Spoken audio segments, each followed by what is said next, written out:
ਅਕਾਲ ਦੋਸਤੋ, ਪਿੰਡਾਂ ਵਾਲੇ ਨਿਵੇਸ਼ਕ YouTube ਚੈਨਲ ਤੇ ਤੁਹਾਡਾ ਸਵਾਗਤ ਹੈ। ਉਮੀਦ ਹੈ ਵੀ ਤੁਸੀਂ ਸਾਰੇ ਠੀਕ ਠਾਕ ਹੋਵੋਗੇ। ਜਿਵੇਂ ਕਿ ਦੋਸਤੋ ਤੁਹਾਨੂੰ ਪਤਾ ਹੀ ਆ ਵੀ ਇਸ ਤੋਂ ਪਹਿਲਾਂ ਵੀ ਆਪਾਂ ਟ੍ਰੇਡਿੰਗ ਦੇ ਉੱਤੇ 4-5 ਵੀਡੀਓ ਬਣਾ ਚੁੱਕੇ ਹਾਂ, ਜਿਨ੍ਹਾਂ ਦੇ ਵਿੱਚ ਆਪਾਂ ਨੂੰ ਤੁਹਾਨੂੰ ਟ੍ਰੇਡਿੰਗ ਬਾਰੇ, ਸਕੈਲਪਿੰਗ ਟ੍ਰੇਡਿੰਗ ਬਾਰੇ, ਸਵਿੰਗ ਟ੍ਰੇਡਿੰਗ ਬਾਰੇ, ਇੰਟਰਾਡੇ ਟ੍ਰੇਡਿੰਗ, ਮੋਮੈਂਟਮ ਟ੍ਰੇਡਿੰਗ, ਇਹਨਾਂ ਬਾਰੇ ਪੂਰੀ ਜਾਣਕਾਰੀ ਦੇ ਚੁੱਕੇ ਹਾਂ। ਜੇਕਰ ਕਿਸੇ ਨੇ ਆਪਣੀਆਂ ਉਹ ਪਹਿਲਾਂ ਵਾਲੀਆਂ ਵੀਡੀਓ ਨਹੀਂ ਦੇਖੀਆਂ ਤਾਂ ਉਹ ਡਿਸਕ੍ਰਿਪਸ਼ਨ ਦੇ ਵਿੱਚ ਆਪਾਂ ਉਹਨਾਂ ਦਾ ਲਿੰਕ ਦੇ ਦੇਵਾਂਗੇ, ਤੁਸੀਂ ਉੱਥੋਂ ਜਾ ਕੇ ਆਪਣੀਆਂ ਉਹ ਵੀਡੀਓ ਦੇਖ ਕੇ ਜਾਣਕਾਰੀ ਲੈ ਸਕਦੇ ਹੋ। ਤਾਂ ਜਿਹੜੀ ਅੱਜ ਦੀ ਵੀਡੀਓ ਆ ਇਹ ਹੈਗੀ ਆਪਸ਼ਨ ਟ੍ਰੇਡਿੰਗ ਦੇ ਉੱਤੇ। ਜਿਹੜੀ ਆਪਸ਼ਨ ਟ੍ਰੇਡਿੰਗ ਹੈ ਇਹ ਬਹੁਤ ਹੀ ਮਹੱਤਵਪੂਰਨ ਟ੍ਰੇਡਿੰਗ ਆ, ਜਿਹਨੂੰ ਆਮ ਹੀ ਮਤਲਬ ਕਿ ਲੋਕ ਜ਼ਿਆਦਾ ਕਰਦੇ ਨੇ, ਤੇ ਇਹਦੇ ਵਿੱਚ ਮਤਲਬ ਕਿ ਪ੍ਰੋਫਿਟ ਵੀ ਬਹੁਤ ਜ਼ਿਆਦਾ ਹੁੰਦਾ ਤੇ ਰਿਸਕ ਵੀ ਬਹੁਤ ਜ਼ਿਆਦਾ ਹੁੰਦਾ ਗਾ। ਤਾਂ ਇਹਦੇ ਵਿੱਚੋਂ ਮਤਲਬ ਕਿ ਕੁਝ ਹੀ ਟਾਈਮ ਦੇ ਵਿੱਚ ਆਪਾਂ ਆਪਣੇ ਪੈਸੇ ਨੂੰ ਡਬਲ ਕਰ ਸਕਦੇ ਹਾਂ। ਦੂਸਰਾ ਦੋਸਤੋ, ਇੱਕ ਡਿਸਕਲੇਮਰ ਆ ਵੀ ਆਪਣੀ ਜਿਹੜੀਆਂ ਵੀਡੀਓ ਆਪਾਂ ਤੁਹਾਨੂੰ ਜਾਣਕਾਰੀ ਦਿੰਦੇ ਵੀਡੀਓ ਰਾਹੀਂ, ਇਹ ਐਜੂਕੇਸ਼ਨਲ ਪਰਪਸ ਵਾਸਤੇ ਨੇ।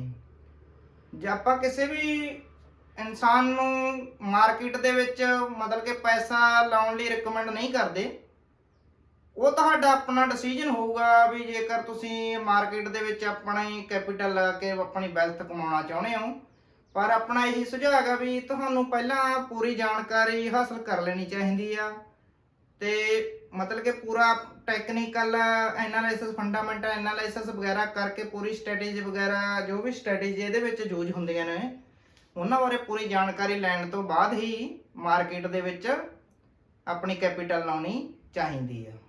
ਤਾਂ ਦੋਸਤੋ ਫਿਰ ਆਪਾਂ ਹੁਣ ਕਰਦੇ ਹਾਂ ਵੀਡੀਓ ਸਟਾਰਟ। ਸਭ ਤੋਂ ਪਹਿਲਾਂ ਵੀ ਆਪਸ਼ਨ ਟ੍ਰੇਡਿੰਗ ਕੀ ਹੁੰਦੀ ਹੈ। ਆਪਸ਼ਨ ਟ੍ਰੇਡਿੰਗ ਦੇ ਵਿੱਚ ਦੋਸਤੋ, ਜਦੋਂ ਆਪਾਂ ਕੋਈ ਵੀ ਮਤਲਬ ਕਿ ਕੋਈ ਸੈਲਰ ਆ ਜਾਂ ਬਾਇਰ ਆ, ਜਦੋਂ ਕੋਈ ਮਤਲਬ ਕਿ ਆਪਸ ਦੇ ਵਿੱਚ ਇਹਨਾਂ ਦਾ ਕੋਈ ਮਤਲਬ ਕਿ ਕੰਟਰੈਕਟ ਹੁੰਦਾਗਾ, ਜਿਹਦੇ ਵਿੱਚ ਜਿਹੜਾ ਕਿ ਐਕਸਪਾਇਰੀ ਡੇਟ ਤੱਕ ਕੰਟੀਨਿਊ ਰਹਿੰਦਾ ਗਾ, ਤੇ ਐਕਸਪਾਇਰੀ ਡੇਟ ਤੱਕ ਆਪਾਂ ਜੋ ਵੀ ਫਿਊਚਰ ਆਪਸ਼ਨ ਖਰੀਦੀ ਆ ਜਾਂ ਵੇਚੀ ਆ, ਤਾਂ ਐਕਸਪਾਇਰੀ ਡੇਟ ਤੱਕ ਜੋ ਵੀ ਆਪਾਂ ਉਹਦੇ ਵਿੱਚ ਮਤਲਬ ਕਿ ਉਹ ਤੋਂ ਫਾਇਦਾ ਲੈ ਸਕਦੇ ਹਾਂ, ਜੇ ਆਪਣਾ ਨੁਕਸਾਨ ਹੁੰਦਾਗਾ ਤਾਂ ਉਹਨੂੰ ਆਪਾਂ ਆਪਸ਼ਨ ਟ੍ਰੇਡਿੰਗ ਕਹਿੰਦੇ ਆ। ਮਤਲਬ ਕਿ ਇੱਕ ਇਹ ਵਿਕਲਪ ਵਪਾਰ ਹੈਗਾ। ਮਤਲਬ ਕਿ ਆਉਣ ਵਾਲੇ ਟਾਈਮ ਦੇ ਵਿੱਚ ਜੇਕਰ ਆਪਾਂ ਨੂੰ ਇਸ ਤਰ੍ਹਾਂ ਲੱਗ ਰਿਹਾ ਵੀ ਆਉਣ ਵਾਲੇ ਟਾਈਮ ਦੇ ਵਿੱਚ ਜਾਂ 5-10 ਦਿਨਾਂ ਦੇ ਵਿੱਚ ਮਾਰਕੀਟ ਦੇ ਵਿੱਚ ਬਹੁਤ ਜ਼ਿਆਦਾ ਮਤਲਬ ਕਿ ਮਾਰਕੀਟ ਉੱਪਰ ਨੂੰ ਜਾਣ ਦੀ ਸੰਭਾਵਨਾ ਗੀ, ਮਾਰਕੀਟ ਦੇ ਵਿੱਚ ਮਤਲਬ ਕਿ ਅਪ ਟ੍ਰੈਂਡ ਚੱਲਣ ਦੀ ਸੰਭਾਵਨਾ ਗੀ, ਤਾਂ ਆਪਾਂ ਉਹਦੇ ਵਿੱਚ ਮਤਲਬ ਕਿ ਜਿਹੜੀ ਆਪਸ਼ਨ ਹੈਗੀ ਉਹਨੂੰ ਬਾਏ ਕਰਾਂਗੇ, ਆਪਸ਼ਨ ਨੂੰ ਬਾਏ ਕਰਾਂਗੇ।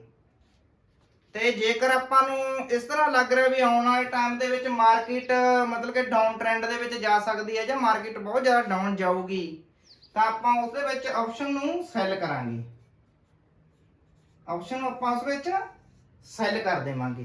ਤਾਂ ਇਸ ਨੂੰ ਆਪਾਂ ਆਪਸ਼ਨ ਟ੍ਰੇਡਿੰਗ ਕਹਿੰਦੇ ਆ। ਤਾਂ ਇਸ ਤੋਂ ਬਾਅਦ ਜਿਹੜਾ ਦੂਸਰਾ ਪੁਆਇੰਟ ਆ ਦੋਸਤੋ, ਉਹ ਆ ਵੀ ਆਪਸ਼ਨ ਟ੍ਰੇਡਿੰਗ ਕੰਮ ਕਿਵੇਂ ਕਰਦੀ ਆ। ਤਾਂ ਆਪਸ਼ਨ ਟ੍ਰੇਡਿੰਗ ਦੇ ਵਿੱਚ ਕੀ ਹੁੰਦਾਗਾ, ਜਦੋਂ ਵੀ ਕੋਈ ਬਾਇਰ ਜਾਂ ਸੈਲਰ ਇੱਕ ਆਉਣ ਵਾਲੀ ਟਾਈਮ ਦੇ ਵਿੱਚ, ਜਦੋਂ ਕਿ ਉਹ ਆਪਸ਼ਨ ਦੀ ਐਕਸਪਾਇਰੀ ਆਪਾਂ ਉਹਨੂੰ ਕੋਈ ਮਤਲਬ ਕਿ 1 ਮਹੀਨੇ ਬਾਅਦ ਵੀ ਲੈ ਸਕਦੇ ਆ, 2 ਮਹੀਨਿਆਂ ਬਾਅਦ ਵੀ ਲੈ ਸਕਦੇ ਆ, ਜਾਂ 1 ਹਫ਼ਤੇ ਬਾਅਦ ਵੀ, ਜੋ ਵੀ ਐਕਸਪਾਇਰੀ ਆ, ਤੋਂ ਆਪਸ਼ਨ ਆਪਾਂ ਜਿਹੜੀ ਲੈਣੀ ਆ ਉਹ ਆਪਣੇ ਤੇ ਡਿਪੈਂਡ ਕਰਦਾਗਾ। ਤਾਂ ਉਹਦੇ ਵਿੱਚ ਜੋ ਵੀ ਆਪਾਂ ਪ੍ਰੋਫਿਟ ਕਮਾਉਣੇ ਆ ਜਾਂ ਜੋ ਵੀ ਕਿਸੇ ਨੂੰ ਲਾਸ ਹੁੰਦਾਗਾ ਮਾਰਕੀਟ ਦੀ ਮੂਵਮੈਂਟ ਦੇ ਹਿਸਾਬ ਦੇ ਨਾਲ, ਤਾਂ ਇਸ ਤਰ੍ਹਾਂ ਇਹ ਕੰਮ ਕਰਦੀ ਆ। ਮਤਲਬ ਕਿ ਜੋ ਆਪਾਂ ਨੂੰ ਪ੍ਰੋਫਿਟ ਲਾਸ ਹੁੰਦਾ, ਜਿੰਨੇ ਆਪਣੇ ਐਕਸਪਾਇਰੀ ਟਾਈਮ ਦੇ ਵਿੱਚ, ਜਦੋਂ ਤੱਕ ਮੰਨ ਲਓ ਕਿ ਕਿਸੇ ਆਪਸ਼ਨ ਦੀ ਜਿਹੜੀ ਐਕਸਪਾਇਰੀ ਹੈਗੀ, ਮੰਨ ਲਓ ਉਹ 20 ਮਾਰਚ ਹੈਗੀ, ਤਾਂ ਜਦੋਂ ਆਪਾਂ ਆਪਸ਼ਨ ਅੱਜ ਲੈ ਲਈ ਤਾਂ 7 ਦਿਨਾਂ ਦਾ ਆਪਣੇ ਕੋਲੇ ਟਾਈਮ ਹੁੰਦਾ। ਵੈਸੇ ਆਪਾਂ ਇਹਨੂੰ 1 ਮਹੀਨੇ ਵਾਲੀ ਆਪਸ਼ਨ ਵੀ ਲੈ ਸਕਦੇ ਹਾਂ, 2 ਮਹੀਨੇ ਵਾਲੀ ਆਪਸ਼ਨ ਵੀ ਲੈ ਸਕਦੇ ਹਾਂ, ਤੇ 7 ਦਿਨਾਂ ਵਾਲੀ ਵੀ ਆਪਸ਼ਨ ਲੈ ਸਕਦੇ ਹਾਂ। ਤਾਂ 7 ਦਿਨਾਂ ਦੇ ਅੰਦਰ ਅੰਦਰ ਜਦੋਂ ਵੀ ਆਪਾਂ ਇਹਨੂੰ ਮਤਲਬ ਕਿ ਵੇਚ ਜਾਂ ਖਰੀਦ ਸਕਦੇ ਹਾਂ, ਤਾਂ ਉਹ 7 ਦਿਨਾਂ ਦੇ ਅੰਦਰ ਆਪਾਂ ਇਹਦੇ ਉੱਤੋਂ ਪੈਸਾ ਕਮਾ ਵੀ ਸਕਦੇ ਹਾਂ। ਤੇ ਜੇਕਰ ਮਾਰਕੀਟ ਆਪਣੇ ਜਿਹੜਾ ਆਪਾਂ ਮਤਲਬ ਕਿ ਡਿਸੀਜਨ ਲਿੱਤਾ ਉਹਦੇ ਉਲਟ ਜਾਂਦੀ ਆ, ਤਾਂ ਇਹਦੇ ਵਿੱਚ ਆਪਣਾ ਪੈਸਾ ਜਾ ਵੀ ਸਕਦਾ ਗਾ। ਤਾਂ ਇਸ ਤਰ੍ਹਾਂ ਇਹ ਆਪਸ਼ਨ ਮਤਲਬ ਕਿ ਕੰਮ ਕਰਦੀ ਹੈਗੀ। ਇਸ ਤੋਂ ਬਾਅਦ ਜਿਹੜਾ ਤੀਸਰਾ ਪੁਆਇੰਟ ਆ ਉਹ ਮਤਲਬ ਕਿ ਪਾਰਟਿਸਿਪੈਂਟ ਇਨ ਆਪਸ਼ਨ। ਵੀ ਆਪਸ਼ਨ ਦੇ ਵਿੱਚ ਕੌਣ ਕੌਣ ਪਾਰਟਿਸਿਪੇਟ ਕਰਦਾਗਾ। ਇੱਕ ਤਾਂ ਬਾਇਰ ਫॉर ਐਨ ਆਪਸ਼ਨ, ਮਤਲਬ ਕਿ ਕੋਈ ਵੀ ਬਾਇਰ ਹੁੰਦਾਗਾ, ਤਾਂ ਬਾਇਰ ਕੀ ਆ, ਉਹ ਆਪਸ਼ਨ ਨੂੰ ਖਰੀਦਦਾਗਾ, ਬਾਏ ਕਰਦਾਗਾ। ਤੇ ਸੈਲਰ ਨੂੰ ਪ੍ਰੀਮੀਅਮ ਪੇ ਕਰਦਾ। ਪ੍ਰੀਮੀਅਮ ਮਤਲਬ ਕਿ ਜਿਹੜਾ ਆਪਾਂ ਉਹਦੇ ਉੱਤੇ ਆਪਾਂ ਪ੍ਰਾਈਸ ਦਿੰਨੇ ਆ, ਤਾਂ ਜਿਹੜੀ ਪ੍ਰਾਈਸ ਦੇ ਕੇ ਆਪਾਂ ਸੈਲਰ ਤੋਂ ਕੋਈ ਚੀਜ਼ ਖਰੀਦਦੇ ਆ ਬਾਇਰ, ਤਾਂ ਉਹਨੂੰ ਬਾਇਰ ਐਂਡ ਆਪਸ਼ਨ ਕਹਿੰਦੇ ਆ। ਮਤਲਬ ਕਿ ਕਿਸੇ ਨੇ ਕੋਈ ਚੀਜ਼ ਖਰੀਦੀ ਤਾਂ ਫਿਰ ਉਹਨੂੰ ਸੈਲਰ ਨੂੰ ਕੁਝ ਨਾ ਕੁਝ ਮਤਲਬ ਕਿ ਪ੍ਰੀਮੀਅਮ ਜਾਂ ਪ੍ਰਾਈਸ ਪੇ ਕਰਨਾ ਪਊਗਾ, ਤਾਂ ਹੀ ਆਪਾਂ ਨੂੰ ਚੀਜ਼ ਉਹ ਮਿਲੂਗੀ। ਤਾਂ ਆਪਸ਼ਨ ਨੂੰ ਜਦੋਂ ਆਪਾਂ ਬਾਏ ਕਰਦੇ ਆ ਤੇ ਸੈਲਰ ਨੂੰ ਪ੍ਰੀਮੀਅਮ ਪੇ ਕਰਦੇ ਆ, ਤਾਂ ਉਹਨੂੰ ਆਪਾਂ ਬਾਇਰ ਫॉर ਐਨ ਆਪਸ਼ਨ ਕਹਿੰਦੇ ਆ। ਇਸ ਤੋਂ ਬਾਅਦ ਜਿਹੜਾ ਦੂਸਰਾ ਦੋਸਤੋ ਆ seller for an option. Seller an option ਮਤਲਬ ਕਿ ਉਹ ਜਿਹੜਾ ਸੈਲਰ ਹੈਗਾ ਉਹਨੇ ਬਾਇਰ ਤੋਂ ਜਿਹੜੀ ਚੀਜ਼ ਦੇ ਲਈ ਪ੍ਰੀਮੀਅਮ ਲੈਤਾ, ਪ੍ਰੀਮੀਅਮ ਰਿਸੀਵ ਕੀਤਾ, ਪ੍ਰਾਈਸ ਮਤਲਬ ਕਿ ਰੁਪਇਆ ਰਿਸੀਵ ਕੀਤਾ, ਜਿਹੜਾ ਸੈਲਰ ਨੇ ਬਾਇਰ ਤੋਂ ਰਿਸੀਵ ਕੀਤਾ, ਤਾਂ ਉਹਨੂੰ ਸੈਲਰ ਫॉर ਐਨ ਆਪਸ਼ਨ ਕਹਿੰਦੇ ਆ। ਜਿਵੇਂ ਕਿ ਤੁਹਾਨੂੰ ਪਤਾ ਇਹਦੇ ਵਿੱਚ ਆਪਾਂ ਦੋਨੋਂ ਚੀਜ਼ ਕਰ ਸਕਦੇ ਆ, ਮਤਲਬ ਕਿ ਆਪਾਂ ਸੈਲ ਵੀ ਕਰ ਸਕਦੇ ਆ ਤੇ ਬਾਈ ਵੀ ਕਰ ਸਕਦੇ ਆ। ਤੇ ਇਹ ਦੋਨੇ ਚੀਜ਼ਾਂ ਇਹਦੇ ਵਿੱਚ ਮਤਲਬ ਕਿ ਆਪਾਂ ਕਰ ਸਕਦੇ ਆ ਆਪਸ਼ਨ ਦੇ ਵਿੱਚ। ਤਾਂ ਇਸ ਤਰ੍ਹਾਂ ਜਦੋਂ ਕੋਈ ਸੈਲਰ ਜਿਹੜੀ ਪ੍ਰੀਮੀਅਮ ਰਿਸੀਵ ਕਰਦਾਗਾ ਤਾਂ ਉਸ ਨੂੰ ਆਪਾਂ ਮਤਲਬ ਕਿ ਸੈਲਰ ਫॉर ਐਨ ਆਪਸ਼ਨ ਕਹਿੰਦੇ ਆ। ਉਸ ਤੋਂ ਬਾਅਦ ਦੋਸਤੋ ਕਾਲ ਆਪਸ਼ਨ। ਜਿਵੇਂ ਕਿ ਤੁਹਾਨੂੰ ਦੋਸਤੋ ਪਤਾ ਹੀ ਆ ਵੀ ਜਦੋਂ future and option F and O future and option, ਆਪਾਂ ਸਟਾਕ ਮਾਰਕੀਟ ਦੇ ਵਿੱਚ ਇਹ ਵਾਲੀ ਚੀਜ਼ ਦੇ ਵਿੱਚ ਪੈਸਾ ਲਾਉਣੇ ਆ ਜਾਂ ਟ੍ਰੇਡਿੰਗ ਕਰਦੇ ਆ, ਤਾਂ ਉਹਦੇ ਵਿੱਚ ਦੋ ਚੀਜ਼ਾਂ ਹੁੰਦੀਆਂ, ਇੱਕ ਕਾਲ, ਇੱਕ ਹੁੰਦੀ ਆ ਪੁੱਟ। ਇਹਨੂੰ ਸੀਈ ਬੋਲ ਦਿੰਦੇ ਆ, ਇਹਨੂੰ ਪੀਈ ਬੋਲ ਦਿੰਦੇ ਆ। ਮਤਲਬ ਕਿ ਸੀ ਦਾ ਮਤਲਬ ਕਾਲ ਯੂਰਪੀਅਨ ਤੇ ਪੀ ਦਾ ਮਤਲਬ ਹੈ ਪੁੱਟ ਯੂਰਪੀਅਨ। ਯੂਰਪੀਅਨ ਮਤਲਬ ਕਿ ਯੂਰਪੀਅਨ ਸੈਟਲਮੈਂਟ ਦੇ ਵਿੱਚ ਆਪਣੀ ਇੰਡੀਅਨ ਮਾਰਕੀਟ ਜਿਹੜੀ ਯੂਰਪੀਅਨ ਸੈਟਲਮੈਂਟ ਦੇ ਹਿਸਾਬ ਨਾਲ ਚੱਲਦੀ ਆ, ਤਾਂ ਕਰਕੇ ਇਹਨੂੰ ਸੀਈ ਤੇ ਪੀਈ ਕਹਿੰਦੇ ਆ। ਹੁਣ ਤੁਹਾਨੂੰ ਆਪਾਂ ਸਮਝਾਉਣਾ ਹੈ ਵੀ ਕਾਲ ਕੀ ਹੁੰਦੀ ਹੈ ਤੇ ਪੁੱਟ ਕੀ ਹੁੰਦੀ ਆ। ਕਾਲ ਜਦੋਂ ਆਪਾਂ ਨੂੰ ਲੱਗੇ ਵੀ ਮਾਰਕੀਟ ਆਉਣ ਵਾਲੇ ਟਾਈਮ ਦੇ ਵਿੱਚ ਉੱਪਰ ਨੂੰ ਜਾ ਰਹੀ ਆ, ਤਾਂ ਆਪਾਂ ਉਹਦੀ ਕਾਲ ਆਪਸ਼ਨ ਖਰੀਦਾਂਗੇ, ਮਤਲਬ ਕਿ ਸੀਈ ਖਰੀਦਾਂਗੇ, ਸੀ ਬਾਏ ਕਰਾਂਗੇ। ਉਸ ਤੋਂ ਬਾਅਦ ਜੇਕਰ ਆਪਾਂ ਨੂੰ ਲੱਗੇ ਵੀ ਆਉਣ ਵਾਲੇ ਟਾਈਮ ਦੇ ਵਿੱਚ ਮਾਰਕੀਟ ਨੀਚੇ ਨੂੰ ਜਾਊਗੀ, ਮਾਰਕੀਟ ਡਾਊਨ ਨੂੰ ਜਾਊਗੀ, ਤਾਂ ਆਪਾਂ ਫਿਰ ਉਹਦੀ ਪੁੱਟ ਆਪਸ਼ਨ ਆ ਜਿਹੜੀ ਉਹ ਬਾਏ ਕਰਾਂਗੇ। ਤਾਂ ਤੁਸੀਂ ਸਮਝ ਗਏ ਹੋਵੋਗੇ ਵੀ ਜੇਕਰ ਆਪਾਂ ਮਾਰਕੀਟ ਉੱਪਰ ਜਾਂਦੀ ਨੂੰ ਪੈਸਾ ਕਮਾਉਣਾ ਚਾਹੁੰਦੇ ਆ ਤਾਂ ਆਪਾਂ ਸੀ ਬਾਏ ਕਰਾਂਗੇ, ਜੇਕਰ ਆਪਾਂ ਮਾਰਕੀਟ ਦੇ ਡਾਊਨ ਟ੍ਰੈਂਡ ਦੇ ਵਿੱਚ ਪੈਸਾ ਕਮਾਉਣਾ ਚਾਹੁੰਦੇ ਆ ਤਾਂ ਆਪਾਂ ਉਹਦੀ ਪੀਈ ਬਾਏ ਕਰਾਂਗੇ। ਪਰ ਇਸ ਦੇ ਵਿੱਚ ਦੋਨੋਂ ਹੋ ਜਾਂਦਾ, ਪੀ ਬਾਏ ਵੀ ਹੋ ਜਾਂਦੀ ਆ, ਸੈਲ ਵੀ ਹੋ ਜਾਂਦੀ ਹੈ। ਇਸੇ ਤਰ੍ਹਾਂ ਸੀ ਬਾਏ ਵੀ ਹੋ ਜਾਂਦੀ ਹੈ, ਸੈਲ ਵੀ ਹੋ ਜਾਂਦੀ ਹੈ। ਜੇਕਰ ਆਪਾਂ ਨੂੰ ਲੱਗੇ ਵੀ ਮਾਰਕੀਟ ਨੀਚੇ ਨੂੰ ਜਾਊਗੀ ਤਾਂ ਆਪਾਂ ਜਿਹੜਾ ਕਾਲ ਆਪਸ਼ਨ ਆ ਉਹਨੂੰ ਸੈਲ ਵੀ ਕਰ ਸਕਦੇ ਆ, ਮਤਲਬ ਕਿ ਆਪਾਂ ਐਡਵਾਂਸ ਦੇ ਵਿੱਚ ਉਹਨੂੰ ਵੇਚ ਵੀ ਸਕਦੇ ਆ। ਉਸ ਤੋਂ ਬਾਅਦ ਇਸੇ ਤਰ੍ਹਾਂ ਜੇਕਰ ਆਪਾਂ ਨੂੰ ਇਸ ਤਰ੍ਹਾਂ ਲੱਗੇ ਮਾਰਕੀਟ ਮਤਲਬ ਕਿ ਉੱਪਰ ਨੂੰ ਜਾ ਸਕਦੀ ਆ, ਤਾਂ ਆਪਾਂ ਜਿਹੜੀ ਪੁੱਟ ਆਪਸ਼ਨ ਆ ਉਹਨੂੰ ਵੀ ਮਤਲਬ ਕਿ ਸੈਲ ਕਰ ਸਕਦੇ ਆ।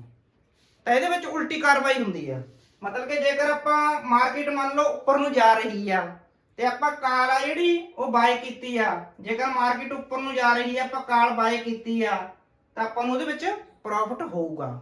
ਪਰ ਜੇਕਰ ਮਾਰਕੀਟ ਨੀਚੇ ਨੂੰ ਜਾ ਰਹੀ ਆ ਤੇ ਆਪਾਂ ਕਾਲ ਸੈਲ ਕੀਤੀ ਹੋਈ ਆ ਫਿਰ ਵੀ ਆਪਾਂ ਨੂੰ ਪ੍ਰੋਫਿਟ ਹੋਊਗਾ। ਇਸੇ ਤਰ੍ਹਾਂ ਪੁੱਟ ਦੇ ਵਿੱਚ ਜੇਕਰ ਮਾਰਕੀਟ ਨੀਚੇ ਨੂੰ ਜਾ ਰਹੀ ਆ ਤੇ ਆਪਾਂ ਪੁੱਟ ਬਾਏ ਕੀਤੀ ਹੋਈ ਆ, ਮਤਲਬ ਕਿ ਪੁੱਟ ਖਰੀਦੀ ਹੋਈ ਆ, ਤਾਂ ਵੀ ਆਪਾਂ ਨੂੰ ਪ੍ਰੋਫਿਟ ਹੋਊਗਾ। ਜੇਕਰ ਮਾਰਕੀਟ ਉੱਪਰ ਨੂੰ ਜਾ ਰਹੀ ਆ ਪਰ ਆਪਾਂ ਪੁੱਟ ਸੈਲ ਕੀਤੀ ਹੋਈ ਆ ਫਿਰ ਵੀ ਆਪਾਂ ਨੂੰ ਪ੍ਰੋਫਿਟ ਹੋਊਗਾ। ਤੇ ਇਹਦੇ ਵਿੱਚ ਚਾਰ ਚੀਜ਼ਾਂ ਇਹ ਮਤਲਬ ਕਿ ਇੱਕ ਹੀ ਟਾਈਮ ਤੇ ਚੱਲਦੀਆਂ ਨੇ। ਤਾਂ ਇਹਨਾਂ ਨੂੰ ਸਮਝਣ ਦੇ ਲਈ ਆਪਾਂ ਤੁਹਾਨੂੰ ਫਿਊਚਰ ਐਂਡ ਆਪਸ਼ਨ ਦੇ ਉੱਤੇ ਕਾਲ ਜਾਂ ਮਤਲਬ ਕਿ ਕਾਲ ਪੁੱਟ ਦੇ ਉੱਤੇ ਇੱਕ ਸਪੈਸ਼ਲ ਵੀਡੀਓ ਬਣਾਵਾਂਗੇ ਜਿਸ ਵਿੱਚ ਤੁਹਾਨੂੰ ਆਪਾਂ ਪੂਰੀ ਜਾਣਕਾਰੀ ਦੇਵਾਂਗੇ। ਤਾਂ ਇਹ ਵਾਲੀ ਚੀਜ਼ ਵੀ ਮਤਲਬ ਕਿ ਕਾਲ ਤੇ ਪੁੱਟ, ਇਹ ਵਾਲੀ ਚੀਜ਼ ਫਿਊਚਰ ਐਂਡ ਆਪਸ਼ਨ ਦੇ ਵਿੱਚ ਸਭ ਤੋਂ ਜ਼ਰੂਰੀ ਆ। ਜੇਕਰ ਕਿਸੇ ਨੂੰ ਨਾ ਸਮਝ ਲੱਗੇ ਤਾਂ ਕੋਈ ਗੱਲ ਨਹੀਂ, ਆਪਾਂ ਅਲੱਗ ਤੋਂ ਇਹਦੀ ਵੀਡੀਓ ਇੱਕ ਬਣਾਵਾਂਗੇ ਤੇ ਆਪਣੀ ਵੀਡੀਓ ਤੁਸੀਂ ਦੁਬਾਰਾ ਦੇਖ ਕੇ ਫਿਰ ਵੀ ਇਹ ਤੋਂ ਸਮਝ ਸਕਦੇ ਆ। ਤਾਂ ਕਾਲ ਬਾਏ ਜਾਂ ਸੈਲ, ਪੁੱਟ ਬਾਏ ਜਾਂ ਸੈਲ, ਇਹਦੇ ਨਾਲ ਆਪਾਂ ਕਿਵੇਂ ਪੈਸਾ ਕਮਾ ਸਕਦੇ ਆ, ਇਸ ਬਾਰੇ ਤੁਹਾਨੂੰ ਆਪਾਂ ਅਲੱਗ ਤੋਂ ਵੀਡੀਓ ਬਣਾ ਕੇ ਸਮਝਾਵਾਂਗੇ। ਤਾਂ ਦੋਸਤੋ ਇਹ ਤਾਂ ਸੀ ਮਤਲਬ ਕਿ ਇਹਦੇ ਵਿੱਚ ਕੀ ਕੀ ਪਾਰਟਿਸਿਪੇਟ ਹੁੰਦੇ ਨੇ। ਇਸ ਤੋਂ ਬਾਅਦ ਜਿਹੜਾ ਆਪਣਾ ਚੌਥਾ ਬਣਨਾ ਮਤਲਬ ਕਿ ਸ਼ਰਤਾਂ ਇਹਦੇ ਵਿੱਚ ਕੀ ਕੀ ਨੇ। ਸਭ ਤੋਂ ਪਹਿਲਾਂ ਤਾਂ ਹੁੰਦਾ ਦੋਸਤੋ ਪ੍ਰੀਮੀਅਮ। ਜਿਹੜਾ ਪ੍ਰੀਮੀਅਮ ਆ, ਪ੍ਰੀਮੀਅਮ ਉਹ ਚੀਜ਼ ਆ ਜਿਹੜੀ ਆਪਾਂ ਜਦੋਂ ਕੋਈ ਕਾਲ ਆਪਸ਼ਨ ਜਾਂ ਫਿਰ ਸੈਲ ਪੁੱਟ ਆਪਸ਼ਨ ਖਰੀਦਦੇ ਆ ਜਾਂ ਆਪਾਂ ਵੇਚਦੇ ਆ, ਜਿਹੜੀ ਆਪਾਂ ਮਤਲਬ ਕਿ ਪ੍ਰਾਈਸ ਉਹਦੇ ਉੱਤੇ ਪੇ ਕਰਦੇ ਆ ਉਹਨੂੰ ਆਪਾਂ ਪ੍ਰੀਮੀਅਮ ਕਹਿੰਦੇ ਆ। ਜਿੰਨੇ ਰੁਪਏ ਦੇ ਵਿੱਚ ਆਪਾਂ ਕਾਲ ਜਾਂ ਆਪਸ਼ਨ ਖਰੀਦੀ, ਜਿੰਨਾ ਆਪਾਂ ਰੁਪਈਆ ਪੇ ਕੀਤਾ, ਉਹਨੂੰ ਆਪਾਂ ਪ੍ਰੀਮੀਅਮ ਕਹਿੰਦੇ ਆ। ਵੈਸੇ ਲੀਵਰੇਜ ਤੇ ਮਿਲਦਾ ਹੁੰਦਾ ਆਪਾਂ ਨੂੰ, ਮਤਲਬ ਕਿ ਲੀਵਰੇਜ ਦੇ ਉੱਤੇ ਇਹ ਚੀਜ਼ ਆਪਾਂ ਨੂੰ ਜਿਹੜਾ ਬ੍ਰੋਕਰ ਪ੍ਰੋਵਾਈਡ ਕਰਦਾ, ਕਿਉਂਕਿ ਬਹੁਤ ਹੀ ਘੱਟ ਰੇਟਾਂ ਦੇ ਵਿੱਚ ਆਪਾਂ ਨੂੰ ਕਈ ਵਾਰ ਤਾਂ ਮਤਲਬ ਕਿ 5 ਰੁਪਿਆਂ ਦਾ ਵੀ ਇੱਕ ਕਾਲ ਮਿਲ ਜਾਂਦੀ ਆ, ਜਾਂ 4 ਰੁਪਈਆਂ ਦੀ ਵੀ ਇੱਕ ਕਾਲ ਮਿਲ ਜਾਂਦੀ ਆ, ਤੇ ਇਹਦੀ ਪ੍ਰਾਈਸ 100, 1000 ਤੇ 1500, 2000 ਤੱਕ ਵੀ ਹੁੰਦੀ ਆ। ਪਰ ਇਹਨੂੰ ਆਪਾਂ ਸਿੰਗਲ, ਜਿਵੇਂ ਕਿ ਆਪਾਂ ਡਿਲੀਵਰੀ ਦੇ ਵਿੱਚ ਸਿੰਗਲ ਇੱਕ ਸ਼ੇਅਰ ਖਰੀਦ ਸਕਦੇ ਆ, ਤੇ ਇਹਦੇ ਵਿੱਚ ਆਪਾਂ ਸਿੰਗਲ ਨਹੀਂ ਖਰੀਦ ਸਕਦੇ। ਇਹਦਾ ਮਤਲਬ ਇੱਕ ਲੋਟ ਖਰੀਦਣਾ ਪੈਂਦਾ, ਜਿਵੇਂ ਕਿ ਨਿਫਟੀ 50 ਦਾ ਜਿਹੜਾ 50 ਦਾ ਲੋਟ ਆ ਤੇ ਬੈਂਕ ਨਿਫਟੀ ਦਾ 25 ਦਾ ਲੋਟ ਆ, ਤਾਂ ਇਸੇ ਤਰ੍ਹਾਂ ਆਪਾਂ ਨੂੰ ਇੱਕ ਲੋਟ ਮਿਨੀਮਮ ਖਰੀਦਣਾ ਪੈਂਦਾ ਗਾ। ਇਸ ਤੋਂ ਬਾਅਦ ਆ ਜਿਹੜਾ ਦੋਸਤੋ ਮਤਲਬ ਕਿ ਦੂਸਰਾ ਇਹਦਾ ਦੂਸਰੀ ਜਿਹੜੀ ਟਰਮ ਆ ਗਈ ਉਹ ਹੈ ਐਕਸਪਾਇਰੀ ਡੇਟ। ਜਿਵੇਂ ਕਿ ਤੁਹਾਨੂੰ ਮੈਂ ਪਹਿਲਾਂ ਹੀ ਦੱਸਿਆ ਵੀ ਇਹਦੇ ਵਿੱਚ ਜਿਹੜੀ ਆਪਾਂ ਕਾਲ ਆਪਸ਼ਨ ਜਾਂ ਕੋਈ ਵੀ ਫਿਊਚਰ ਆਪਸ਼ਨ ਖਰੀਦਦੇ ਆ ਤਾਂ ਉਹਦੀ ਇੱਕ ਐਕਸਪਾਇਰੀ ਡੇਟ ਹੁੰਦੀ ਆ। ਕਈ ਆਪਸ਼ਨਾਂ ਦੀ ਮਤਲਬ ਕਿ ਆਪਾਂ ਜੇ ਉਹ ਐਕਸਪਾਇਰੀ ਡੇਟ ਆਪਣੇ ਤੇ ਡਿਪੈਂਡ ਕਰਦੀ ਹੈ ਵੀ ਆਪਾਂ ਕਿਹੜੀ ਚੀਜ਼ ਦਾ ਫਿਊਚਰ ਖਰੀਦਿਆ ਹੋਇਆ। ਜੇਕਰ ਆਪਾਂ ਮੰਥਲੀ ਚੀਜ਼ ਦਾ ਫਿਊਚਰ ਖਰੀਦਿਆ ਤਾਂ ਆਪਣੀ ਮਹੀਨੇ ਬਾਅਦ ਐਕਸਪਾਇਰੀ ਹੋਊ, ਨਹੀਂ ਤਾਂ ਫਿਰ ਵੀਕਲੀ ਵੀ ਐਕਸਪਾਇਰੀ ਹੁੰਦੀ ਆ। ਜਿਵੇਂ ਕਿ ਨਿਫਟੀ 50 ਆ ਜਿਹੜੀ ਉਹਦੀ ਐਕਸਪਾਇਰੀ ਵੀਰਵਾਰ ਨੂੰ ਹੁੰਦੀ ਆ, ਨਿਫਟੀ 50 ਦੀ ਜਿਹੜੀ ਵੀਰਵਾਰ ਨੂੰ ਹੁੰਦੀ ਆ, ਤੇ ਬੈਂਕ ਨਿਫਟੀ ਦੀ ਆ ਜਿਹੜੀ ਉਹਦੀ ਮਤਲਬ ਕਿ ਬੁੱਧਵਾਰ ਨੂੰ ਹੁੰਦੀ ਆ, ਤੇ ਸੈਂਸੈਕਸ ਦੀ ਜਿਹੜੀ ਐਕਸਪਾਇਰੀ ਆ ਉਹ ਮੰਗਲਵਾਰ ਨੂੰ ਯਾਨੀ ਕਿ ਟਿਊਜ਼ਡੇ ਨੂੰ ਹੁੰਦੀ ਆ। ਤਾਂ ਅਲੱਗ-ਅਲੱਗ ਡੇਜ ਮਤਲਬ ਕਿ ਮਾਰਕੀਟ ਦੇ ਇਹਦੇ ਹਿਸਾਬ ਨਾਲ ਚੱਲਦੇ ਆ, ਤੇ ਅਪ੍ਰੈਲ ਤੋਂ ਇਹਨਾਂ ਦੇ ਮਤਲਬ ਕਿ ਐਕਸਪਾਇਰੀ ਜਿਹੜੀ ਡੇਜ ਨੇ ਉਹਨਾਂ ਦੀ ਵੀ ਚੇਂਜ ਹੋਣ ਜਾ ਰਹੇ ਆ 1 ਅਪ੍ਰੈਲ ਤੋਂ ਬਾਅਦ। ਇਸ ਤੋਂ ਬਾਅਦ ਦੋਸਤੋ ਤੁਹਾਨੂੰ ਦੱਸਦੇ ਆ ਆਪਾਂ ਵੀ ਸਟ੍ਰਾਈਕ ਪ੍ਰਾਈਸ ਕੀ ਹੁੰਦੀ ਆ। ਸਟ੍ਰਾਈਕ ਪ੍ਰਾਈਸ ਦੋਸਤੋ ਹੁੰਦੀ ਆ ਜਿਹੜੀ ਪ੍ਰਾਈਸ ਦਾ ਆਪਾਂ ਆਪਸ਼ਨ ਬਾਏ ਕੀਤਾ ਜਾਂ ਸੈਲ ਕੀਤਾਗਾ। ਮੰਨ ਲਓ ਵੀ ਮਾਰਕੀਟ ਜਿਹੜੀ ਨਿਫਟੀ 50 ਆ ਉਹ 23000 ਚੱਲ ਰਹੀ ਆ, ਤੇ ਜੇਕਰ ਆਪਾਂ 23100 ਦਾ ਸੀ ਕਾਲ ਲੈਤਾਗਾ ਤਾਂ ਇਹ ਆਪਣੀ 23100 ਜਿਹੜੀ ਹੈ ਸਟ੍ਰਾਈਕ ਪ੍ਰਾਈਸ ਹੋ ਗਈ। ਇਹਨੂੰ ਆਪਾਂ ਸਟ੍ਰਾਈਕ ਪ੍ਰਾਈਸ ਕਹਿ ਦਿੰਦੇ, ਜਿਹੜੀ ਪ੍ਰਾਈਸ ਦੇ ਉੱਤੇ ਆਪਾਂ ਆਪਸ਼ਨ ਖਰੀਦਿਆਗਾ ਜਾਂ ਵੇਚਿਆਗਾ ਉਹਨੂੰ ਆਪਾਂ ਸਟ੍ਰਾਈਕ ਪ੍ਰਾਈਸ ਕਹਿ ਦਿੰਦੇ ਆ। ਇਸ ਤੋਂ ਬਾਅਦ ਮਤਲਬ ਕਿ ਜਿਹੜੀ ਆ 23000 ਜਿਹਦੇ ਉੱਤੇ ਮਾਰਕੀਟ ਚੱਲ ਰਹੀ ਆ, ਜਿਹੜੀ ਪ੍ਰਾਈਸ ਦੇ ਉੱਤੇ ਮਾਰਕੀਟ ਚੱਲ ਰਹੀ ਹੈ ਤਾਂ ਉਹਨੂੰ ਸਪੋਟ ਪ੍ਰਾਈਸ ਕਹਿੰਦੇ ਆ ਦੋਸਤੋ। ਸਪੋਟ ਪ੍ਰਾਈਸ ਮਤਲਬ ਕਿ ਜਿੱਥੇ ਮਾਰਕੀਟ ਟ੍ਰੇਡ ਕਰ ਰਹੀ ਆ ਉਹ ਪ੍ਰਾਈਸ ਨੂੰ ਸਪੋਟ ਪ੍ਰਾਈਸ ਕਹਿੰਦੇ ਆ, ਤੇ ਜਿਹੜੀ ਪ੍ਰਾਈਸ ਤੇ ਆਪਾਂ ਖਰੀਦਿਆ ਹੋਇਆ ਉਹਨੂੰ ਆਪਾਂ ਸਟ੍ਰਾਈਕ ਪ੍ਰਾਈਸ ਕਹਿੰਦੇ ਆ। ਤਾਂ ਇਹ ਚੀਜ਼ਾਂ ਨੂੰ ਮਤਲਬ ਕਿ ਸਮਝਣਾ ਬਹੁਤ ਜ਼ਰੂਰੀ ਹੈ ਜੇਕਰ ਤੁਸੀਂ ਫਿਊਚਰ ਜਾਂ ਆਪਸ਼ਨ ਕਰਨਾ ਚਾਹੁੰਦੇ ਹੋ। ਇਸ ਤੋਂ ਬਾਅਦ ਦੋਸਤੋ ਮਤਲਬ ਕਿ ਇੰਡੈਕਸ ਆਪਸ਼ਨ ਕੀ ਹੁੰਦਾ। ਜਿਹੜਾ ਇੰਡੈਕਸ ਆਪਸ਼ਨ ਹੁੰਦਾ ਜਿਹੜਾ ਇੰਡੈਕਸ ਆਪਸ਼ਨ ਹੁੰਦੀ ਹੈ ਦੋਸਤੋ, ਜਿਵੇਂ ਕਿ ਤੁਹਾਨੂੰ ਪਤਾ ਹੀ ਆਪਣੇ ਇੰਡੀਆ ਦਾ ਜਿਹੜਾ ਇੰਡੈਕਸ ਆ ਉਹ BSE ਆ, ਜਿਹੜਾ ਬੰਬੇ ਸਟਾਕ ਐਕਸਚੇਂਜ ਆ ਉਹਦਾ ਸੈਂਸੈਕਸ ਆ, ਤੇ ਜਿਹੜਾ NSE ਆ ਉਹਦਾ ਨਿਫਟੀ 50 ਤੇ ਬੈਂਕ ਨਿਫਟੀ ਇਹ ਦੋ ਇਹਦੇ ਮਤਲਬ ਕਿ ਇੰਡੈਕਸ ਨੇ, ਤੇ ਜਿਹੜਾ BSE ਉਹਦਾ ਸੈਂਸੈਕਸ ਹੈਗਾ। ਤਾਂ BSE ਜਿਹੜਾ ਉਹ ਵੀ ਬੈਂਕ ਨਿਫਟੀ ਮਤਲਬ ਕਿ ਆਉਣ ਵਾਲੇ ਟਾਈਮ ਦੇ ਵਿੱਚ ਲੈ ਕੇ ਆਊਗਾ, ਪਰ ਹਜੇ ਤੱਕ ਉਹਨਾਂ ਦਾ ਸੈਂਸੈਕਸ ਚੱਲ ਰਿਹਾ, ਤੇ NSE ਦੇ ਦੋ ਇਹ ਆ। ਤਾਂ ਇਹਨਾਂ ਦੇ ਵਿੱਚ ਜਦੋਂ ਆਪਾਂ ਫਿਊਚਰ ਜਾਂ ਆਪਸ਼ਨ ਖਰੀਦਦੇ ਆ ਤਾਂ ਇਹਨੂੰ ਆਪਾਂ ਇੰਡੈਕਸ ਆਪਸ਼ਨ ਕਹਿੰਦੇ ਆ। ਇਸ ਤੋਂ ਬਾਅਦ ਦੋਸਤੋ ਮਤਲਬ ਕਿ ਸਟਾਕ ਆਪਸ਼ਨ ਕੀ ਹੁੰਦਾਗਾ। ਸਟਾਕ ਆਪਸ਼ਨ ਦੋਸਤੋ ਸਟਾਕ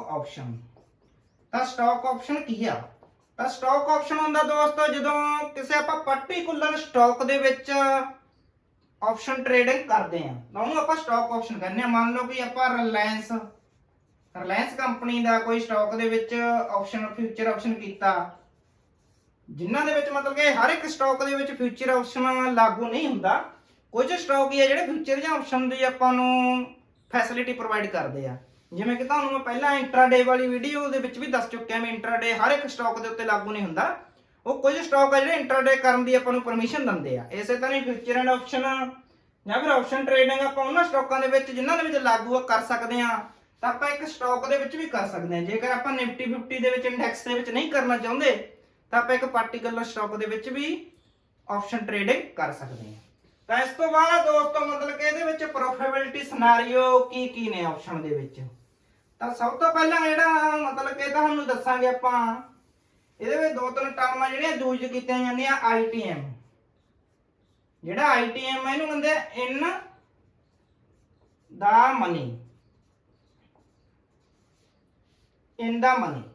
ਹੁਣ ਦੋਸਤੋ ਇਨ ਦਾ ਮਨੀ ਕੀ ਹੁੰਦਾ ਗਾ? ਜਿਹੜਾ ਇਨ ਦਾ ਮਨੀ ਆ ਇਹਦੇ ਵਿੱਚ ਮੰਨ ਲਓ ਵੀ ਜਦੋਂ ਜਿਹੜੀ ਸਟ੍ਰਾਈਕ ਪ੍ਰਾਈਸ ਆ, ਸਟ੍ਰਾਈਕ ਪ੍ਰਾਈਸ ਉਹ ਜਿਹੜੀ ਸਪੋਟ ਪ੍ਰਾਈਸ ਤੋਂ ਮਤਲਬ ਕਿ ਜ਼ਿਆਦਾ ਹੁੰਦੀ ਆ, ਸਪੋਟ ਪ੍ਰਾਈਸ ਤੋਂ ਜ਼ਿਆਦਾ ਹੁੰਦੀ ਆ, ਤਾਂ ਉਹਨੂੰ ਆਪਾਂ ਇਨ ਦਾ ਮਨੀ ਆਪਸ਼ਨ ਕਹਿੰਦੇ ਆ। ਇਨ ਦਾ ਮਨੀ ਆਪਸ਼ਨ। ਮੰਨ ਲਓ ਵੀ ਜਿਹੜੀ ਆਪਣੀ ਪ੍ਰਾਈਸ ਹੈਗੀ ਅੱਜ ਦੀ ਬੈਂਕ ਨਿਫਟੀ ਦੀ ਜਾਂ ਫਿਰ ਨਿਫਟੀ 50 ਦੀ, ਮੰਨ ਲਓ ਵੀ ਨਿਫਟੀ 50 ਦੀ ਜਿਹੜੀ ਪ੍ਰਾਈਸ ਆ ਉਹ 23,100 ਚੱਲ ਰਹੀ ਆ, ਤੇ ਜਦੋਂ ਆਪਾਂ ਕੋਈ ਚੀਜ਼ ਖਰੀਦੀ ਤੇ ਉਹ ਆਪਾਂ ਖਰੀਦ ਲਈ, ਮਤਲਬ ਕਿ ਮੰਨ ਲਓ ਆਪਾਂ ਕਾਲ ਆਪਸ਼ਨ ਖਰੀਦੀ, ਤਾਂ ਕਾਲ ਆਪਸ਼ਨ ਆਪਾਂ ਲੈ ਲਈ ਮਤਲਬ ਕਿ 23,200 ਦੀ, 23,200 ਦੀ। ਤਾਂ ਇਹ ਆਪਣੇ ਲਈ ਮਤਲਬ ਕਿ ITM ਹੋ ਗਿਆ, ਇਨ ਦਾ ਮਨੀ, ਇਨ ਦਾ ਮਨੀ ਆਪਸ਼ਨ ਹੋ ਗਿਆ ਇਹ। ਕਿਉਂਕਿ ਜਿਹੜੀ ਆਪਣੀ ਇਹ ਸਟ੍ਰਾਈਕ ਪ੍ਰਾਈਸ ਆ, ਸਟ੍ਰਾਈਕ ਪ੍ਰਾਈਸ ਤੁਹਾਨੂੰ ਮੈਂ ਪਹਿਲਾਂ ਵੀ ਸਮਝਾ ਚੁੱਕਾ। ਸਟ੍ਰਾਈਕ ਪ੍ਰਾਈਸ ਆ ਉਹ ਆਪਣੀ ਮਤਲਬ ਕਿ ਜਿਹੜੀ ਸਟ੍ਰਾਈਕ ਪ੍ਰਾਈਸ ਉੱਪਰ ਵਾਲੀ ਆ 23,200, ਜਿਹਦੇ ਉੱਤੇ ਆਪਾਂ ਪੈਸਾ ਲਗਾਇਆ ਹੈਗਾ, ਜਿਹੜੀ ਆਪਾਂ ਖਰੀਦੀ ਹੋਈ ਆ, ਇਹ ਸਟ੍ਰਾਈਕ ਪ੍ਰਾਈਸ ਆ ਗਈ। ਜਦੋਂ ਸਟ੍ਰਾਈਕ ਪ੍ਰਾਈਸ ਸਪੋਟ ਪ੍ਰਾਈਸ ਤੋਂ ਜ਼ਿਆਦਾ ਹੋਵੇ ਤਾਂ ਉਹਨੂੰ ਆਪਾਂ ਇਨ ਦਾ ਮਨੀ ਆਪਸ਼ਨ ਕਹਿੰਦੇ ਆ। ਤੇ ਇਹ ਹਮੇਸ਼ਾ ਹੀ ਇਨ ਦਾ ਮਨੀ ਆਪਸ਼ਨ ਆ ਜਿਹੜੀ ਉਹ ਹਮੇਸ਼ਾ ਆਪਾਂ ਨੂੰ ਮਹਿੰਗੀ ਮਿਲੂਗੀ। ਇਹਦਾ ਮਤਲਬ ਕਿ ਜੋ ਵੀ ਲੋਟ ਦੀ ਪ੍ਰਾਈਸ ਹੋਊਗੀ, ਜੇਕਰ ਇਹਦੀ 100 ਰੁਪਏ ਚੱਲ ਰਹੀ ਹੈ ਤਾਂ ਇਨ ਦਾ ਮਨੀ ਆਪਾਂ ਨੂੰ 120 ਰੁਪਈਆਂ ਦੀ ਜਾਂ 130 ਰੁਪਈਆਂ ਦੀ ਮਿਲੂਗੀ।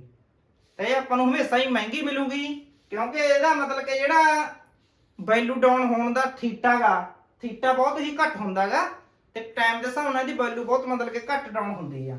ਜਦੋਂ ਆਪਣੀ ਸਟ੍ਰਾਈਕ ਪ੍ਰਾਈਸ ਆ ਜਿਹੜੀ ਸਪੋਟ ਪ੍ਰਾਈਸ ਸਟ੍ਰਾਈਕ ਪ੍ਰਾਈਸ ਤੇ ਚਲੀ ਜਾਊਗੀ, ਤਾਂ ਇਹਦਾ ਮਤਲਬ ਕਿ ਇਹਦੀ ਵੈਲਿਊ 120 ਤੋਂ ਲੈ ਕੇ ਫਿਰ 150 ਜਾਂ 160 ਤੱਕ ਚੱਲੀ ਜਾਊਗੀ, ਤਾਂ ਇਹਦੀ ਵੈਲਿਊ ਜ਼ਿਆਦਾ ਵੱਧ ਜਾਊਗੀ। ਤਾਂ ਇਸ ਲਈ ਮਤਲਬ ਕਿ ਇਨ ਦਾ ਮਨੀ ਜ਼ਿਆਦਾ ਲੋਕ ਖਰੀਦਦੇ ਆ, ਪਰ ਇਹਦੇ ਵਿੱਚ ਆਪਾਂ ਨੂੰ ਕੀ ਆ, ਥੋੜਾ ਜਿਹਾ ਪੈਸਾ ਆਪਣਾ ਜ਼ਿਆਦਾ ਲੱਗਦਾ ਗਾ। ਇਸ ਤੋਂ ਬਾਅਦ ਦੋਸਤੋ ਮਤਲਬ ਕਿ ਐਟ ਦਾ ਮਨੀ, ATM ਕੀ ਆ?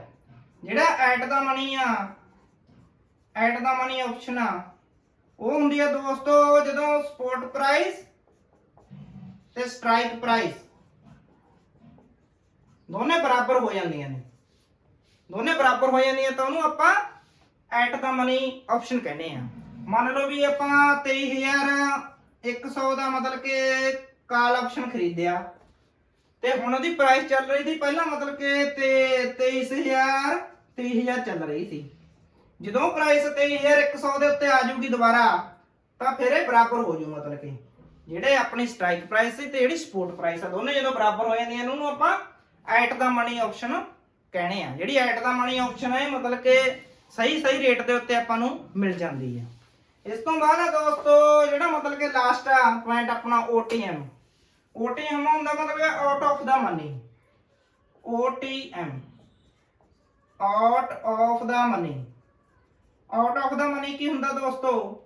ਆਊਟ ਆਫ ਦਾ ਮਨੀ ਹੁੰਦਾਗਾ, ਮੰਨ ਲਓ ਵੀ ਆਪਣੀ ਜਿਹੜੀ ਪ੍ਰਾਈਸ ਹੈਗੀ ਉਹ 23,100 ਚੱਲ ਰਹੀ ਹੈ, ਤੇ ਆਪਾਂ ਜਿਹੜੀ ਮਤਲਬ ਕਿ CE ਖਰੀਦੀ ਉਹ ਆਪਾਂ 22,100 ਦੀ ਖਰੀਦ ਰੱਖੀ ਹੈ।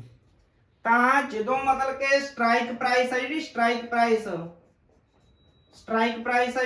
ਪ੍ਰਾਈਸ ਤੋਂ ਘੱਟ ਹੋਵੇ, ਸਪੋਟ ਪ੍ਰਾਈਸ ਤੋਂ ਸਟ੍ਰਾਈਕ ਪ੍ਰਾਈਸ ਘੱਟ ਹੋਵੇ, ਤਾਂ ਉਹਨੂੰ ਆਪਾਂ out of the money option ਕਹਿੰਦੇ ਆ। ਤੇ ਜਿਹੜੀ out of the money option ਆ ਇਹ ਹਮੇਸ਼ਾ ਹੀ ਮਤਲਬ ਕਿ ਆਪਾਂ ਨੂੰ ਸਸਤੀ ਮਿਲਦੀ ਆ। ਕਈ ਵਾਰ ਤਾਂ ਇਹ ਮਤਲਬ ਕਿ ਆਪਾਂ ਨੂੰ ਇੱਕ ਲੋਟ 500 ਦਾ 400 ਦਾ 200 ਦਾ ਵੀ ਮਿਲ ਜਾਂਦਾ ਐਕਸਪਾਇਰੀ ਵਾਲੇ ਦਿਨ, ਕਿਉਂਕਿ ਫਿਊਚਰ ਐਂਡ ਆਪਸ਼ਨ ਦੇ ਵਿੱਚ ਕੀ ਆ ਵੀ ਜਿਵੇਂ ਜਿਵੇਂ ਐਕਸਪਾਇਰੀ ਨਜ਼ਦੀਕ ਆਉਂਦੀ ਜਾਂਦੀ ਆ ਤਾਂ ਜਿਹੜੀ ਆਊਟ ਆਫ ਦਾ ਮਨੀ ਆ ਜਾਂ ਐਟ ਦਾ ਮਨੀ ਆ ਇਹ ਪ੍ਰਾਈਸ ਬਹੁਤ ਘੱਟ ਹੋ ਜਾਂਦੀਆਂ ਨੇ। ਪਰ ਜਿਹੜੀਆਂ ਮਤਲਬ ਕਿ ਐਟ ਦਾ ਮਨੀ ਆ ਜਾਂ ਇਨ ਦਾ ਮਨੀ ਪ੍ਰਾਈਸ ਆ ਜਿਹੜੀ ਉਹ ਬਹੁਤ ਜ਼ਿਆਦਾ ਮਿਲਦੀਆਂ ਨੇ ਆਪਾਂ ਨੂੰ, ਬਹੁਤ ਜ਼ਿਆਦਾ ਮਤਲਬ ਕਿ ਮਹਿੰਗੀਆਂ ਹੋ ਜਾਂਦੀਆਂ ਨੇ। ਤਾਂ ਇਸ ਤਰ੍ਹਾਂ ਅਲੱਗ-ਅਲੱਗ ਮਤਲਬ ਕਿ ਟਾਈਮ ਦੇ ਉੱਤੇ ਅਲੱਗ-ਅਲੱਗ ਦਿਨ ਦੇ ਹਿਸਾਬ ਦੇ ਨਾਲ ਅਲੱਗ-ਅਲੱਗ ਐਕਸਪਾਇਰੀ ਦੇ ਹਿਸਾਬ ਨਾਲ ਇਹਦੀਆਂ ਪ੍ਰਾਈਸ ਸੈਕਿੰਡਾਂ ਦੇ ਹਿਸਾਬ ਨਾਲ ਫਲਕਚੁਏਸ਼ਨ ਜਾਂ ਫਿਰ ਮਤਲਬ ਕਿ ਚੇਂਜ ਹੁੰਦੀਆਂ ਰਹਿੰਦੀਆਂ ਨੇ। ਤਾਂ ਇਹਨਾਂ ਦੇ ਵਿੱਚ ਥੀਟੇ ਦਾ ਵੀ ਅਸਰ ਪੈਂਦਾ ਹੈਗਾ, ਮਤਲਬ ਕਿ ਟਾਈਮ ਦੇ ਹਿਸਾਬ ਦੇ ਨਾਲ ਕੋਈ ਵੀ ਆਪਾਂ ਆਪਸ਼ਨ ਖਰੀਦਦੇ ਆ ਤਾਂ ਉਹ ਆਟੋਮੈਟਿਕਲੀ ਉਹਦੀ ਵੈਲਿਊ ਡਾਊਨ ਹੋ ਜਾਂਦੀ ਹੈ। ਤੇ ਆਪਾਂ ਜੇਕਰ ਆਪਾਂ ਇੱਕ ਵੀਕ ਦੀ ਐਕਸਪਾਇਰੀ ਜਿੰਨਾ ਚਿਰ ਆਪਣੀ ਐਕਸਪਾਇਰੀ ਨਹੀਂ ਹੁੰਦੀ ਤਾਂ ਆਪਣੇ ਸਟਾਕ ਨੂੰ ਆਪਾਂ ਕੈਰੀ ਫਾਰਵਰਡ ਵੀ ਕਰ ਸਕਦੇ ਹਾਂ। ਵੀ ਮੰਨ ਲਓ ਅੱਜ ਆਪਾਂ ਨੂੰ ਪ੍ਰੋਫਿਟ ਨਹੀਂ ਹੋਇਆ ਤਾਂ ਆਪਾਂ ਕੱਲ ਨੂੰ, ਜੇਕਰ ਆਪਾਂ ਨੂੰ ਪਤਾ ਵੀ ਕੱਲ ਨੂੰ ਮਾਰਕੀਟ ਹੋਰ ਆਪਣੇ ਜਿਹੜਾ ਆਪਣਾ ਟਾਰਗੇਟ ਆ ਉਹ ਤੇ ਆ ਸਕਦੀ ਹੈ ਤਾਂ ਆਪਾਂ ਨੈਕਸਟ ਦਿਨ ਦੇ ਵਿੱਚ ਕੈਰੀ ਫਾਰਵਰਡ ਕਰ ਲਵਾਂਗੇ। ਪਰ ਜੇਕਰ ਮਾਰਕੀਟ ਆਪਣੇ ਦੇ ਉਲਟ ਚੱਲੀ ਜਾਂਦੀ ਆ ਤਾਂ ਇਸ ਦੇ ਵਿੱਚ ਆਪਾਂ ਨੂੰ ਨੁਕਸਾਨ ਵੀ ਬਹੁਤ ਹੋ ਸਕਦਾ, ਕਿਉਂਕਿ ਇਸ ਦੇ ਵਿੱਚ ਮਿੰਟਾਂ ਦੇ ਹਿਸਾਬ ਨਾਲ ਆਪਣਾ ਰੁਪਈਆ ਜੇਕਰ ਆਪਾਂ 5000 ਲਗਾਇਆ ਤਾਂ ਉਹਦਾ 10000 ਬਣ ਸਕਦਾ ਗਾ।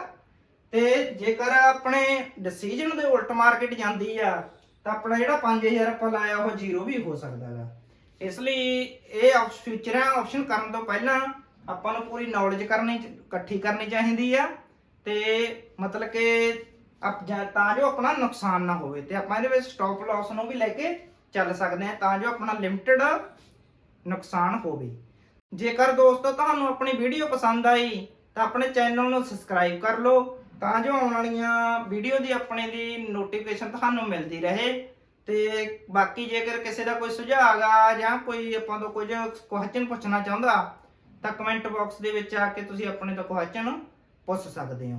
ਬਾਕੀ ਲਾਸਟ ਤੱਕ ਬਣੇ ਰਹਿਣ ਲਈ ਸਾਰੇ ਦੋਸਤਾਂ ਦਾ ਧੰਨਵਾਦ। ਤਾਂ ਦੋਸਤੋ ਫਿਰ ਆਪਾਂ ਮਿਲਦੇ ਹਾਂ ਅਗਲੀ ਵੀਡੀਓ ਦੇ ਵਿੱਚ, ਤੁਹਾਨੂੰ ਜਾਣਕਾਰੀ ਦੇਵਾਂਗੇ F&O ਦੇ ਬਾਰੇ, ਫੀਚਰ ਐਂਡ ਆਪਸ਼ਨ ਦੇ ਬਾਰੇ ਆਪਾਂ ਤੁਹਾਨੂੰ ਪੂਰੀ ਜਾਣਕਾਰੀ ਉਸ ਵੀਡੀਓ ਦੇ ਵਿੱਚ ਪ੍ਰੋਵਾਈਡ ਕਰਾਂਗੇ। ਸਾਰੇ ਦੋਸਤਾਂ ਦਾ ਧੰਨਵਾਦ।